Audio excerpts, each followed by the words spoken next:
Hello, everyone, and welcome to today's Shorts Roundtable. I'm Paul Sloop, the Short Films Programming Manager for the Cleveland International Film Festival, and I'll be hosting today's talk. Before we get started, though, we want to take a moment to offer special thanks to PNC for sponsoring our Filmmaker Conversations content throughout this year's festival. On today's roundtable, we'll be joined by filmmakers from some of the short films included in Family Shorts Program Number 1. So with that in mind, allow me to welcome our guests to today's conversation.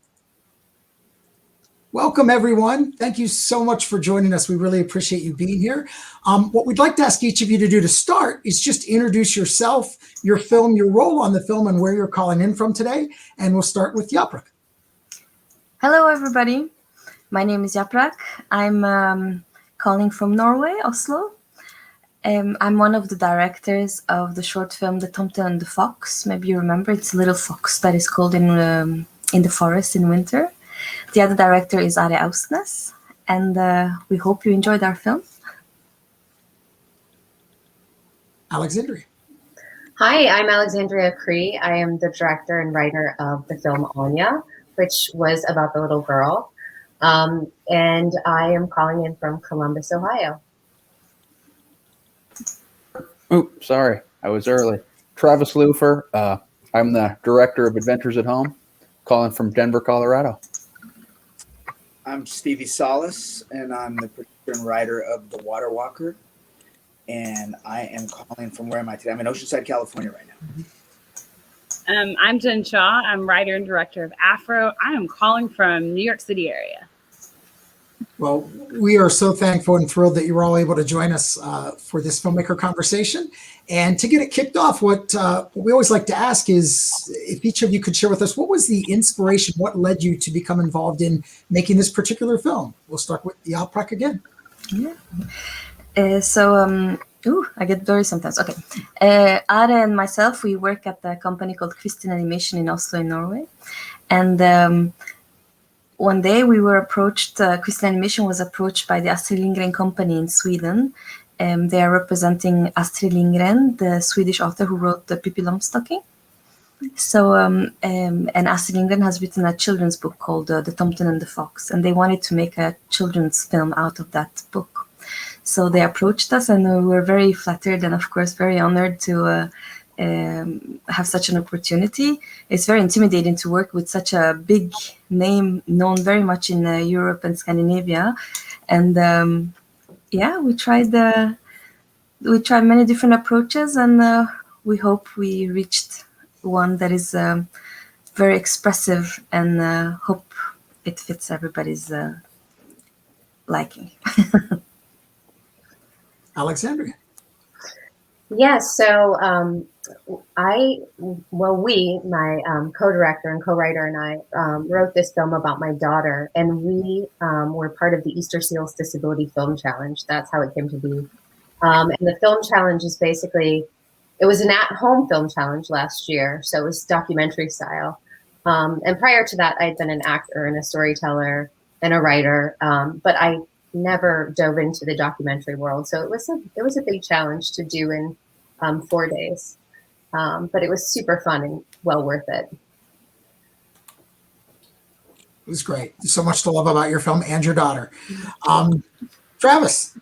So motivation for Adventures at Home, I think, was just the lockdown and all of 2020. We were at home all the time, and the idea came to me. It was just, how we all could kind of get through these tough times, and it was just imagination and maybe becoming kids again. And then I'm lucky to have a really great friend and coworker who is a great motion graphics designer, and we just sat down together and kind of brainstormed this fun little project that we could do while in lockdown, and it just evolved into Adventures at Home. In a year where we saw a lot of COVID films, I keep saying this is the perfect COVID film for families. Thank you. Nailed the story of the year. So thank you. Thanks. Stevie. Well, I'm a Native American, and I spent my whole life, mostly when I was younger, in the music business at a pretty high level. When I went back to Indian country, I found that there wasn't a lot of role models that people knew about. So I made what I thought was a small film documentary called Rumble, The Indians That Rock the World, and it kind of like changed written history. We started a little film company on Six Nations in Canada, and with our whole idea was we want to make films about heroes, not victims. There's so many Indigenous films that are about victims. And we work with, also have a charity we work with called the Dreamcatcher Charitable Foundation, which is an Indigenous charity for Indigenous people. And we were up in the bush putting water filtration systems into a reservation with the help of Sawyer Water. And I heard about this young girl named Autumn Peltera, who was this Anishinaabe Indigenous water protector. And, you know, she was 13 and she was speaking at the United Nations and in Davos. And I said, I need to meet this girl. And this girl is just carrying the weight of the world on her shoulders. And she is an Indigenous water protector. It's her thing in life. And she travels the world and she speaks about the environment and water. And we wanted to make a film about her because she's an amazing young lady and she's an incredible role model. And there you go. We definitely, as a programming team, saw that too, and we're like, we have to show this in one of our family programs. She's an inspiration to everyone. So, thanks also to Jeff Marslet, who I think you guys know, who helped us with our animation, and he had a film with you guys, I think, last year, and it was a great help. Yeah. Jenn. Hey, yeah. So I'm the writer-director of Afro. Afro is a short film that really profiles a young Black girl in the suburbs, just going through identity and like race complications, dealing with bullies at her school. I kind of took a little bit of my life. Like I grew up in the suburbs in a predominantly white area. And although there were other Black kids around, I think sometimes we have preconceived notions and misconceptions about race, culture, and what that means. And I really wanted to make a short that kind of talked about those issues and used, I think, Black culture in a really smart and celebrating way at how the young woman is able to, you know, make sure that people understand she identifies with her culture. And it's got a mix of like hair identity, which I think is really important to talk when you're talking about young Black girls and Black women, because, you know, our hair is like a symbol of culture. So Afro, I think, is a short that just has a lot of power-packed conversation pieces, but it's a comedy, so it's just funny. And the cast, I think, is phenomenal. So, you know, it came together as a short, but I think it's become so much more. Great. Thank you, Jenn. I realized as this went around, boy, we've got a program loaded with young women. It's a strong female program for sure. A bunch of leaders and strong personalities that inspire us. The next question we'd like to ask, that's always fun for the audience, is to learn something about the making of your film. That might be, you know, just a story you'd like to share or something that happened in the process. Anything that you think the audience would like to know about the behind the scenes in putting your film together. Yaprak. So at Christian Animation in Norway, we're quite experienced doing computer animation, CG animation feature films or 2D or stop motion. But for this short film, we decided to do a mixed technique. So we have built the sets like stop motion sets, they're miniature sets, and the characters are CG characters that we then put all together. And it was really wonderful for us, for Áine and I, to be, of course, part of everything from the start until the end, but also we were in the sets building things. So we spent hours and hours building trees, and we had these tiny little doll shoes that we've used to make footprints on the snow, and the snow was salt. We used tons and tons of salt, so we had salt all over our clothes and everywhere. But and of course glitter. We added a lot of glitter. So yeah, that was and hairspray, surprisingly. Wow. Hairspray is what puts it all together. I need hairspray right now, actually. Thank you, Yaprak. Alexandria. Well, my film is about my daughter. My daughter was born with Down syndrome, and when she was 16 months old, she was diagnosed with leukemia. And so basically we took 6 years worth of footage that I had on my phone. And it was pretty difficult to do, because when she went into the hospital, I basically filmed everything. And that was because so much information was coming at me. It was like a way for me to kind of process and keep on top of what was happening. And so my daughter actually was very difficult to direct. She really had no interest in doing anything I said, which meant I was just, running around the house with a camera, just trying to, oh, that's interesting. Like, until she was literally swatting the phone out of my hand, like, enough. And now she really, really hates if she senses at all that her video is being taken or her picture is being taken, she just like, get out of here. So it was challenging, but it was fun. That's great. Yeah. Travis. I guess Adventures at Home, a good story is just it was such a small project, it was almost a family project. It was my daughter and then my good friend Chad doing all the graphics. It was 4 days. The day that we shot all the outside stuff was the day before the lockdown, which I think was very interesting because if we didn't get it then, it might not have happened. But yeah, it's really awesome to be a part of this festival because it started out as such a small, almost like a fun little quarantine project, and it evolved into something so much bigger. And thank you for letting us be a part of this incredible festival. It's our pleasure. I should tell you, I have 6 daughters, and they are usually part of the process. Now, 3 of them are all college grads now, so I still have 3 younger ones who've seen all your films, and so many things I could share, but they love your films, and it's always part of our process of making sure, okay, are we picking family films for kids, or are we picking adult films for them? And they always give the stamp of approval. Yeah, these are the right ones. So nice. So, and yours was definitely way up there in the, oh yes, this is what we're all experiencing. Why didn't we make this movie? Right.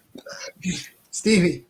So, first of all, I want to say, Paul, you really look like this guy called the Mighty Manfred on Channel 21 Underground Garage. He's a rock star singer in a band called the Woggles. And when you came on, I go, wow, Manfred's on the show with us. I thought you really looked like him, and he dresses like you too. So that's driving me bananas. So the Water Walker, the thing about the Water Walker was we decided to make a short. None of us knew anything about shorts, how would do it. But we wanted to use it as a film that would help bring the attention to the world. I went down to Fiji, and I was putting in water filtration systems in villages in Fiji. And I said to the people there, I go, why am I halfway around the world doing this when we have all these places in North America? And they were like, what are you talking about? And then so they did some research, and they go, oh my God, we found 1,400 places that are on boil alerts and have no water. People, actor Adam Beach used to have to go to the bathroom in a can. I mean, people don't know any of this stuff that's going on right in our backyard. So I got to know a director named James Burns, and he was doing some pretty hard cutting stuff for Vice. He was the kind of guy that would go into a crack den, and he was put in the prison as a young man at 14 and tried it as an adult. So they made a movie about him called Jamesy Boy, and so he knows how to deal with these, but he's a very sensitive guy, and he's very artistic. So he has this way of telling a hard, ugly story and somehow finding beauty in everything. He really finds the hope. And so James was directing, and we found that we needed something to make. We wanted to tell a story like almost like a fairy tale about autumn, and not just be a doc with a straight, factual doc, So we found this artist named Christy Belcourt, who's a painter. Her indigenous paintings are used in high fashion in France and all this stuff. And we took her beautiful paintings and we animated and brought them to life. So her story would be like a magical story, even though we were dealing with hardcore subjects like her being bullied, for being on TV with the prime minister and all these kind of things that go on in her life. But we wanted it to be like a little princess story in a sort of weird way. And especially for indigenous girls to see somebody that is doing something that really matters and still has to deal with a lot of the problems that they might deal with back home in Indian country with people bullying and such things. But that was our real goal was to show the magical story and make it almost like a fairy tale, a little bit of a fairy tale. It's great. Great way to tell the story. Jenn. Hey, before I even go, I wanted to say to Alexandria, I have a brother with Down syndrome, so I totally love to feature differently able people in a lot of the stories, and I think it's just so great because they're such a value to the world, and just giving them that centering and narratives is awesome. So kudos to you. Afro was hard to make. There were definitely we had fire alarms going off during the production. Extras didn't show up. There's a lot going on to just make it. And it was a long time coming. I had written it for this Issa Rae new normal contest, talking about the new normal of like kids and like culture and all that. And it was a finalist. And then I submitted it to another Women in Camaraderie with Women in Media, who's awesome. Shout out to them. And then I was a finalist, but I didn't get the money and didn't get it made. So it kind of came down to me, who like, I'm an everyday, like I direct docs and commercials, and I'm starting to do more scripting. I kind of had to put my own money where my mouth was. So as we all do, but like, you know, for me, it was, you know, I kind of was at that phase where I'm like, I'm not doing another short and paying for it. Someone's going to give me money. Like, and so I had to get over it and go, you know what, this story's valuable. I want to tell it and I want to do it right. So it was shot in LA. I think I had a lot of like, most of my crew was mostly women and people of color, which I'm super proud of. And that's just like a thing with me on set. You know, it's just got a diverse set no matter where you go, every turn, from every level of the wardrobe to down to the camera, down to even me and the people around me. So that was a priority for me. And then we also lucked up and got Deborah Wilson, which you may know from Mad TV, to be the teacher in Afro, which was really funny. So she was just an hilarious add to a great cast where we only rehearsed like once in person, and they just did a phenomenal job throughout it. So, you know, I think my producer, Yvonne, YJ, she just, you know, did a great job of making sure that my vision came to life. And then the cast and crew on it, I think just were able to really pull together, you know, even when things weren't perfect, or we have fire alarms and no extras, like PA, you would never know half the PA, the teen extras were like PAs and people we pulled because everyone was late, you know, that kind of stuff to make it work. So I'm just really proud of that. And like, no one would ever know when you see it. We are so grateful to all of you for taking the time to be with us here today, for sharing your stories and your insights on your films. It really means a lot to make our festival what we always want it to be. We appreciate it. And on behalf of CIFF, allow me to thank you again for joining us for today's Roundtable. In addition, we have to thank you, our audience, for joining us for today's Shorts Roundtable. We wouldn't be here without your ongoing support, and we wouldn't be here to help you bring film home. We hope you'll consider supporting our challenge match once again this year, presented by Cuyahoga Arts and Culture, to support the future of our festival. Our goal this year is to reach $145,000, and we are so grateful in advance for any contribution you can make. To make a donation, or to purchase tickets, or to check out the full schedule of Filmmaker Conversations, please visit us at clevelandfilm.org. With that, please stay safe, stay healthy, and we'll look forward to seeing you again here very soon.